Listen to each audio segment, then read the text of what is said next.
ಮೋದಿ ಸಂಚರಿಸುವ ರಸ್ತೆ ಬಳಿ ಜಿಲಿಟಿನ್ ಕಡ್ಡಿಗಳು ಪತ್ತೆಯಾಗಿರೋದು. ಸೊ ಜಿಲಿಟಿನ್ ಕಡ್ಡಿ ಪತ್ತೆ ಬೆನ್ನಲ್ಲೇ ಪೊಲೀಸರು ಅಲರ್ಟ್ ಆಗಿದ್ದಾರೆ. ಯಾವ ಕಾರಣಕ್ಕೋಸ್ಕರ ಇಟ್ಟಿದ್ದ ಏನು ಅಂತೇಳಿ ಓರ್ವ ವ್ಯಕ್ತಿಯನ್ನ ತಕ್ಷಣಕ್ಕೆ ವಶಕ್ಕೆ ಪಡೆದು ವಿಚಾರಣೆಯನ್ನ ಈಗ ಪೊಲೀಸರು ಮಾಡ್ತಾ ಇದ್ದಾರೆ.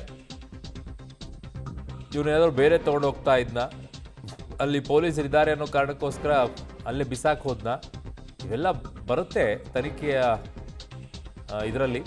ಸೊ ಆ ತನಿಖೆಯನ್ನು ಮಾಡ್ತಾರೆ. ಅವನನ್ನು ವಿಚಾರಣೆ ಅವ್ನು ಸಿಕ್ಕಿದ ಅಂದಮೇಲೆ ಅವನ ವಿಚಾರಣೆಯನ್ನು ಮಾಡ್ತಾರೆ, ಬಾಯಿ ಬಿಡಿಸ್ತಾರೆ.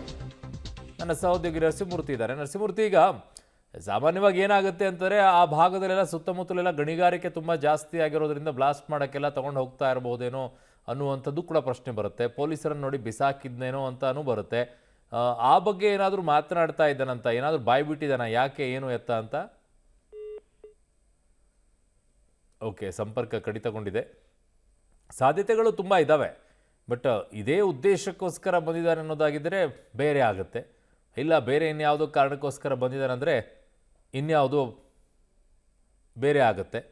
ಸೊ ಈಗ ಸದ್ಯಕ್ಕಂತೂ ಪ್ರಧಾನಿ ನರೇಂದ್ರ ಮೋದಿಯವರು ಸಾಗುವಂಥ ದಾರಿಯ ಮಾರ್ಗದಲ್ಲೇ ಈ ಜಿಲಿಟಿನ್ ಕಡ್ಡಿಗಳು ಪತ್ತೆಯಾಗಿರುವಂಥದ್ದು ಬಹಳ ಅನುಮಾನಗಳಿಗೆ ಎಡೆ ಮಾಡಿಕೊಡುತ್ತೆ.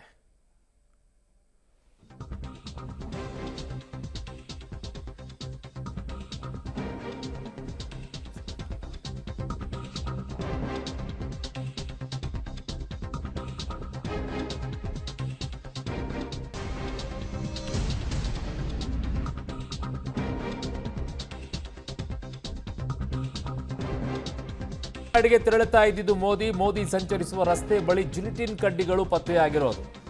ಜಿಲಿಟಿನ್ ಕಡ್ಡಿ ಪತ್ತೆಯ ಬೆನ್ನಲ್ಲೇ ಪೊಲೀಸರು ಅಲರ್ಟ್ ಆಗಿಬಿಟ್ಟಿದ್ದಾರೆ. ಜಿಲಿಟಿನ್ ಕಡ್ಡಿ ಇಟ್ಟಿದ್ದ ವ್ಯಕ್ತಿಯನ್ನ ತಕ್ಷಣಕ್ಕೆ ವಶಕ್ಕೆ ಪಡ್ಕೊಂಡು ವಿಚಾರಣೆಯನ್ನ ಮಾಡ್ತಾ ಇದ್ದಾರೆ. ಕಗ್ಲಿಪುರದ ತಾತಗುಣಿ ಬಳಿ ಜಿಲಿಟಿನ್ ಕಡ್ಡಿಗಳು ಪತ್ತೆಯಾಗಿರೋದು. ಕಗ್ಲಿಪುರ ಬಳಿಯೇ ಇರುವಂಥ ಆರ್ಟ್ ಆಫ್ ಲಿವಿಂಗ್ ಹತ್ತಿರದಲ್ಲಿದೆ. ಸೊ ಹಾಗಾಗಿ ಇದು ಹಲವು ಅನುಮಾನಗಳಿಗಿದೆ. ಆಮೇಲೆ ಬೆನಿಫಿಟ್ ಆಫ್ ಡೌಟ್ ಇನ್ನೊಂದು ಕಡೆಗೆ ಅಂದರೆ ಸುತ್ತಮುತ್ತಲು ಗಣಿಗಾರಿಕೆ ನಡೆಯೋ ಇದಕ್ಕೆ ಬಳಕೆ ಒಯ್ತಾ ಇದ್ನ, ಭಯದಲ್ಲಿ ಬಿಸಾಕಿದ್ನ, ಇವೆಲ್ಲ ಪ್ರಶ್ನೆಗಳಿವೆ.